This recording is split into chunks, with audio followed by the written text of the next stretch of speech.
Hello and welcome to a Health Podyssey. I'm your host, Alan Weil. When the Institute of Medicine defined healthcare quality, patient centeredness was one of the 5 core dimensions. Yet, as many have noted, the health system often seems to be organized more around the needs of providers than patients. This reality is particularly true when it comes to older Americans. An entire system of coverage and care has built up around institutional needs and institutional definitions. Nursing homes, hospitals, assisted living centers, rehabilitation centers, and more.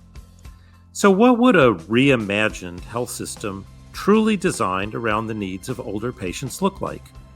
That is the topic of this episode of A Health Podyssey. Today, I am speaking with Christine Ritchie, Professor of Medicine and Director of Research in the Division of Palliative Care and Geriatric Medicine at Massachusetts General Hospital and Harvard Medical School.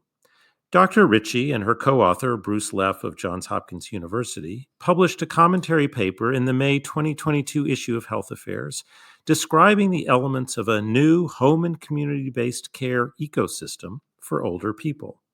They argue for a system grounded in principles like respect for caregivers and medical and social integration.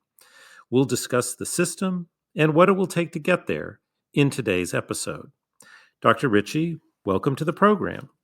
Thank you. Great to be here, Alan. I'm looking forward to this conversation because you set forth a vision.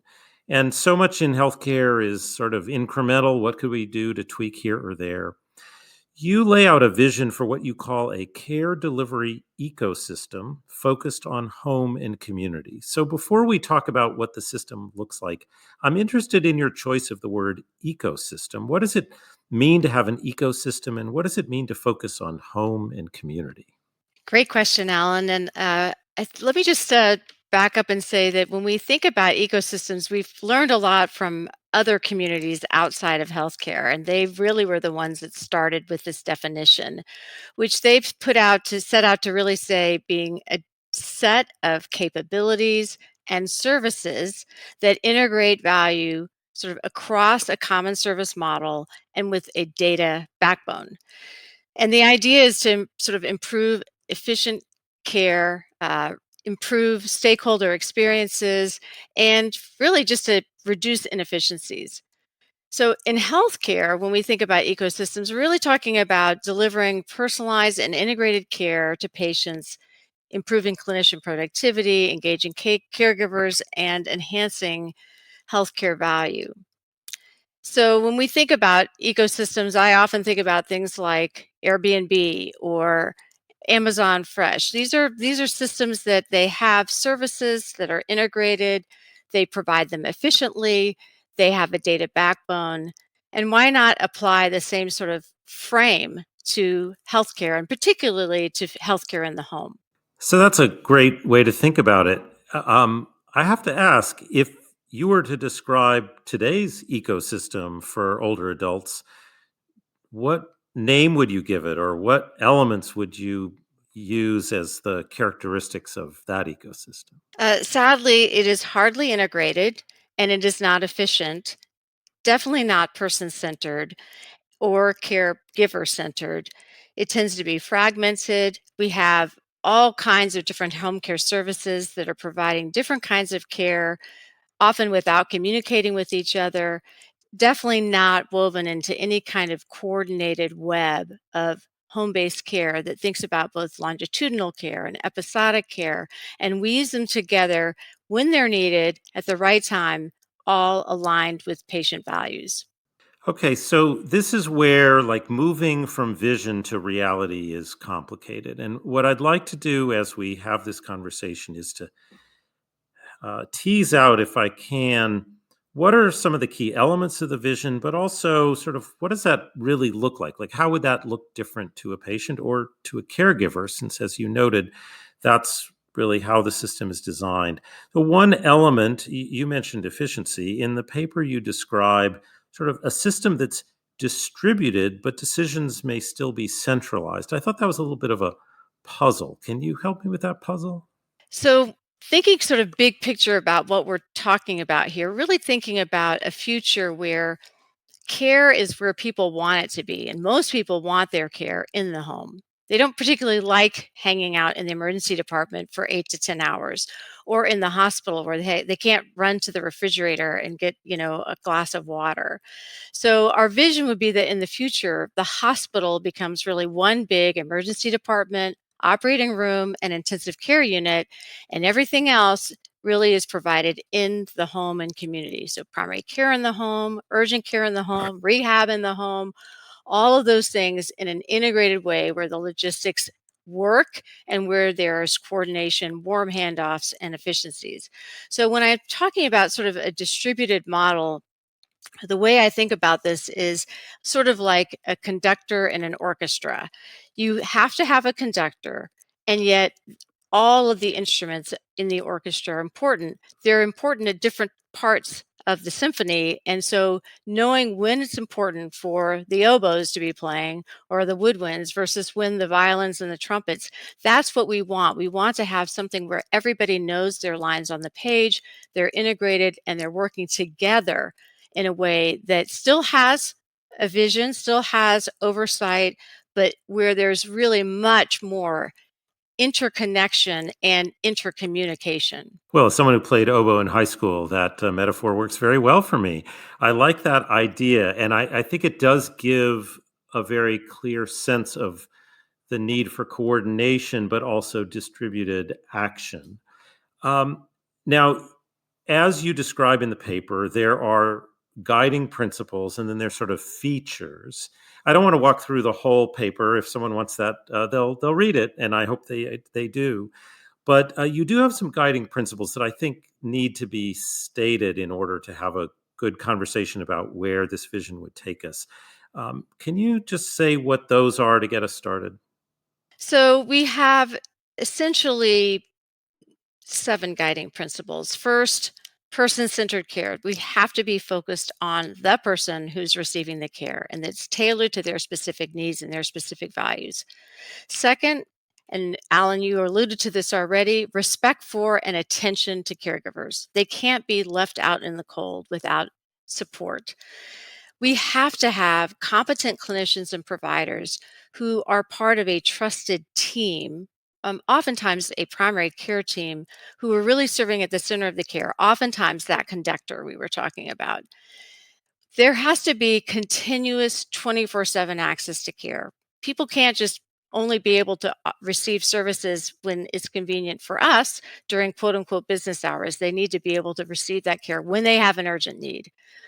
This care has to be interprofessional. There's no one discipline that can actually provide the kind of holistic care that any one person needs. We have to have more medical and social integration. There's been so much more conversation, thankfully, around social determinants of health. We need to apply that into the way we provide care. And then finally, as we sort of talked about from the beginning, there has to be this overriding data driven care coordination infrastructure so that there can be conversations occurring in real time so that people get what they need at the ready. Okay, that's a really succinct description. I love how you did that. Now, it would be hard, I think, for anyone to argue with the validity or importance of any of those. They sound like, as any patient would sort of go, okay, that's the care I would like. Um, what I hope we could do for the next few minutes is just focus on a couple of those principles. I don't want to walk through all seven of them, and I'm wondering if you can help me understand, like, why is it we don't have them in place now, or what would it take to get from here to there? And let's just start with attention to caregivers. That seems so critical. We've published many papers in Health Affairs about the critical role that family and other caregivers play in people's health. It would just seem sort of obvious that they should be part of the care team. So I get why it's one of your principles. Can you help me understand why we aren't, why that principle doesn't appear in the healthcare system of today, and what it might take to make it a principle of the future? I think we aspire to include caregivers into our healthcare system now, and yet we don't have really any of the infrastructure to do it well. We have maybe one place in the chart where if you look hard, you might find somebody's name and somebody's phone number, but beyond that, we don't really know about their relationships, the nature of their relationships, what actually caregiving means to the relationship, how much support they do or don't need. We don't know when someone goes home whether or not they're going home to someone who is supposed to care for them who's 5'1" and weighs 95 pounds, or who is a strapping, 6'3" person and 280 won't have any trouble supporting them at home. So we really need to be thinking about caregivers and our sort of care partner team as a part of the healthcare team, because we certainly rely on them a lot. Every time we send somebody home from the hospital, we are relying on their care partners, but we do very little to guide them, provide them anticipatory guidance, or instruct them. Let me ask you that about another one, because that made a lot of sense to me. You said people need 24-hour access to care. Earlier on, you described the hospital as sort of an emergency room and place for surgery and the like. Some of those other services, though, if they're in the home, it's hard for me to see how there can be continuous access. So how does continuous access to care work in the real world? There are increasingly wonderful models of community paramedicine, mobile integrated healthcare teams that are there essentially providing reverse care. Rather than having an ambulance take someone to the hospital, we have uh, paramedics coming into the home, really assessing what's going on and able to provide important care through telehealth, maybe with another provider in the emergency department, and preventing that long trip to the hospital, the long wait in the emergency department, sometimes days in observation status.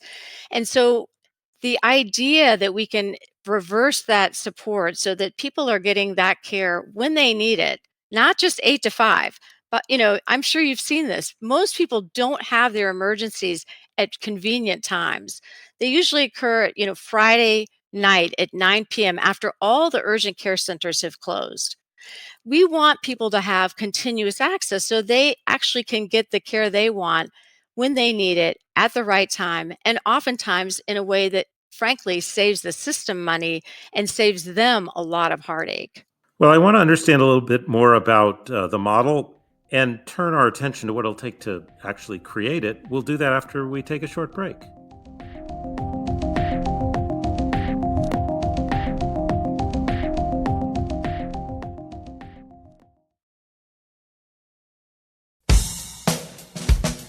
And we're back. I'm speaking with Dr. Christine Ritchie about reimagining home based care. Before the break, we were talking about some of the principles of a new ecosystem. We had covered two of the seven that you laid out. We talked about caregivers and continuous access. Just like to pick up one more of them before we talk a little more specifically about how to make this happen. You mentioned data driven care coordination. Again, this seems like something everyone in healthcare is talking about. What's in particular did you have in mind as you built out this principle in your paper? Well, what we see a lot in the home and as we transfer people from various settings of care to the other is that the approaches that we're using for transferring information remain arcane. Oftentimes, we're barely providing enough information from one setting to the other to even give them the right information about what medications the person is on or what kind of preferences they have about various parts of their treatment. And we really need to have a system of care where the data that's shared is occurring in real time. It's coordinated. There's clarity about who should be getting handoffs. The right person is getting that information, both in the form of warm and potentially asynchronous handoffs, and that everybody has the information that they need to provide the best care possible. You've probably seen that it's not uncommon, for example, for not only is there sort of fragmented, uncoordinated provision of data across different settings, but oftentimes there's duplication where we have multiple care managers or healthcare navigators involved in the patient's care, each employed by different people with different data. The data doesn't talk to each other. People don't know that the person has received this service because they haven't communicated to the other service.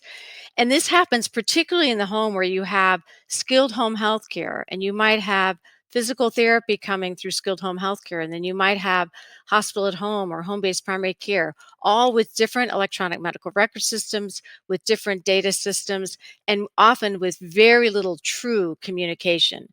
So, for this to work, for us to actually have real time sort of interchanging services provided in that sort of vision of a symphony, of a concert where everybody knows their part, everybody has to have the same line of music. They have to have the same data. I feel like I'm getting a pretty good picture of the vision. One thought that comes to mind is that everyone references that COVID was sort of a stress test on the healthcare system. And as I think about the ecosystem you've described here, COVID gave us, on the one hand, an opportunity to test more things in the home and community because people weren't going to the hospital for a good reason. But it also was probably a way to show up some of the gaps between how the system exists today and what a functional ecosystem would be, because as people stayed home, maybe they didn't get the kind of coordinated continuous care they need. So I wonder if you could reflect on what you observed as COVID hit, uh, to give you a sense of whether some of the elements of this vision are in place or were strengthened because of the pandemic, or if it really pointed out some weaknesses that you went, wow, I thought we were doing a little better here, but it's pretty clear we're not. I don't know. Just how did COVID affect your sense of our how close we are to the vision you've set forth?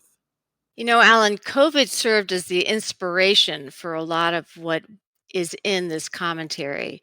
And we looked around and we saw in places like here in Boston and in New York, hospitals, frankly, just becoming intensive care units and emergency departments, right? Most of the rest of the care was not being provided in the hospital. Surgeries were canceled.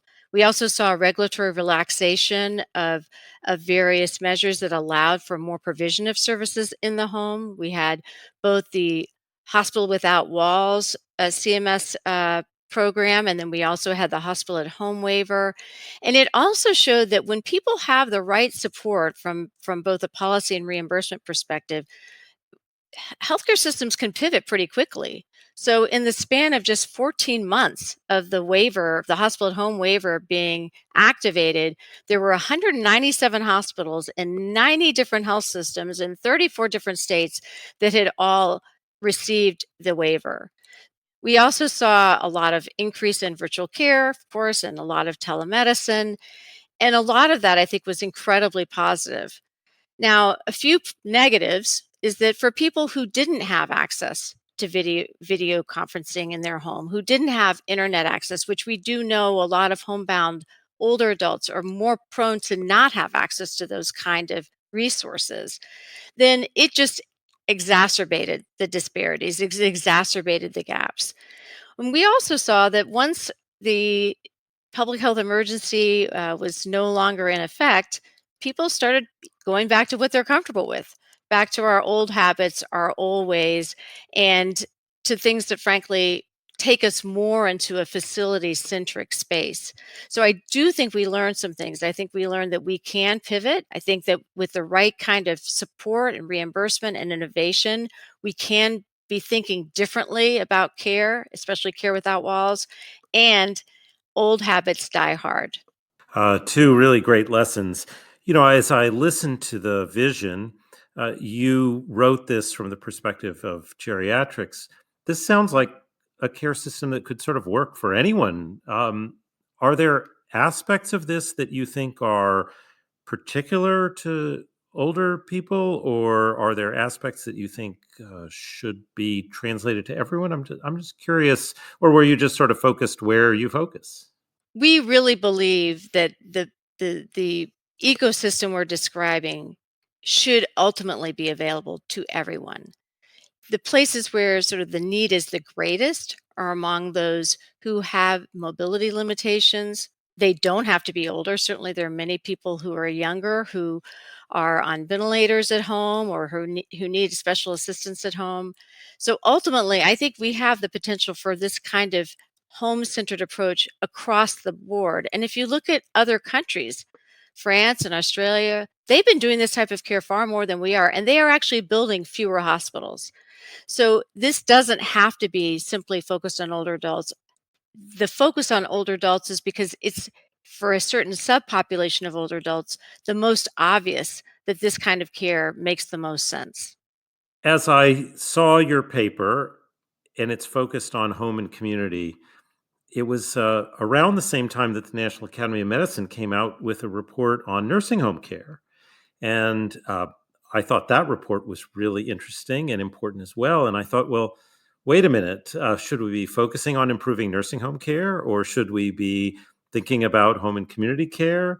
And I'm sure at some level the answer is both, but I am curious about your reflections on the relative contribution of a report like that and a focus of a report like that, and your own focus on home and community.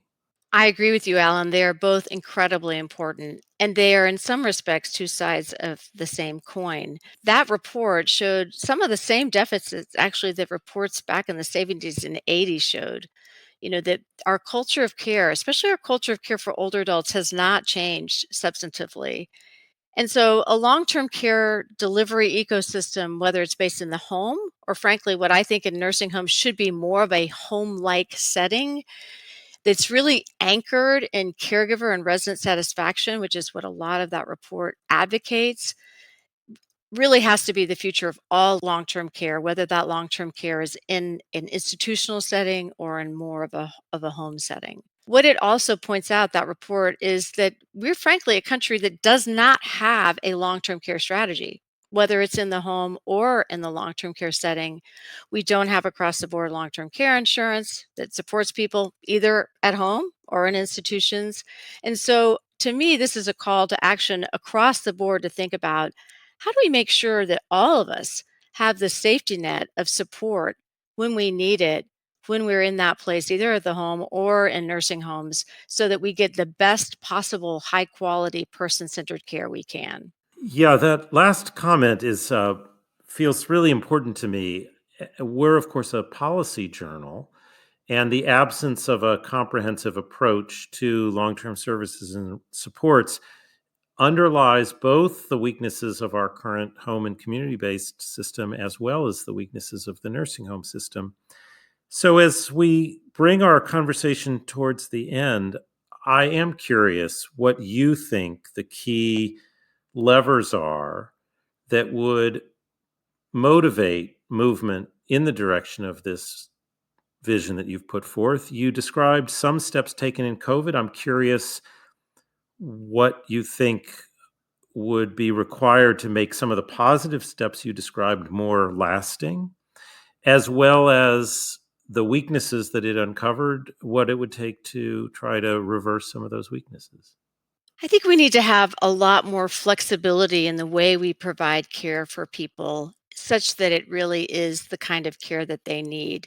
Theoretically, Medicare Advantage and Medicare Shared Savings Plan has that, they have that potential because they can facilitate a kind of flexibility that's really focused on population needs, and that is focused on optimizing the most efficient, cost-effective care wherever possible. And we've also seen Medicaid managed care programs sort of begin to develop and test these scalable models that integrate medical and social care to support frail older adults. But for these programs to really work, the savings have to be funneled back into coordinated person centered care and not into corporate revenues and shareholders' pockets. And I worry that right now that may be part of what we're seeing and why we're not seeing the same kind of sort of return on investment that we'd all hope for with these value based programs. I also do think we need to incentivize upskilling and improving sort of people's knowledge around high quality care of both older adults and people who are living at home and in long term care facilities. As you know, our training programs tend to de emphasize that kind of care and emphasize hospital based care. And we need to think about how we can truly create the kind of quality measures that attend to what is important to the person living with that serious illness or that important chronic condition, along with the experience of their care partners. Those are really helpful directions for us to go. Maybe you meant this in the middle of the second of those three parts, but I want to close out with a question as for you as a clinician. We can always talk, and we certainly do in healthcare affairs, about financing and financial models. Some of these elements sound more cultural to me. Respect for the care team, respect for the caregivers at home, truly embracing interdisciplinary care, the health sector acknowledging the value of the social care. I get that there are financial ties or financial elements to all of those, but they're also really about culture and training. So I just wonder, as we close out, if you could speak more as a clinician about whether you think this vision that is attainable, or what training is needed, or what other elements are needed for the medical profession to contribute to the cultural aspects of what is reflected here. I appreciate you asking that question. I do think we spend a lot of time focusing in healthcare on important knowledge and skills, with perhaps less of a focus on our attitudes, our attention to empathy and empathic understanding of another person's lived experience, less attention to our inherent biases, including our ageism, which is so prevalent in our country. These are things we're going to have to attend to change this culture. These are the sort of issues that are often subterranean that we need to bring to the surface so that we can provide that best kind of care that we all want when we need it. Well, Dr. Ritchie, thank you for writing the paper, for laying out a vision that I have to say is one that has such intuitive appeal, but also has enough depth and heart to it that I think we'll know it when we see it. And it's something to aspire to. The timing, as we mentioned, in conjunction with the National Academy's report on nursing home care, does sort of bring together two sides of the coin, as you described, to have a more complete vision of what long-term care could look like in this country. Thank you so much for being my guest today on A Health Podyssey. Thank you. Thanks for listening. If you enjoyed today's episode, I hope you'll tell a friend about A Health Podyssey. Health Podyssey is produced by Health Affairs, the leading journal for health policy research. The team behind the show includes Patty Sweet, Jeff Byers, Julia Vivolo, Sarah Kolk, and Sue Ducat. Like the show? Subscribe to A Health Podyssey on Apple Podcast, Spotify, Stitcher, Google, or wherever you listen to your favorite podcasts. Thanks for listening, and have a great morning, day, or evening.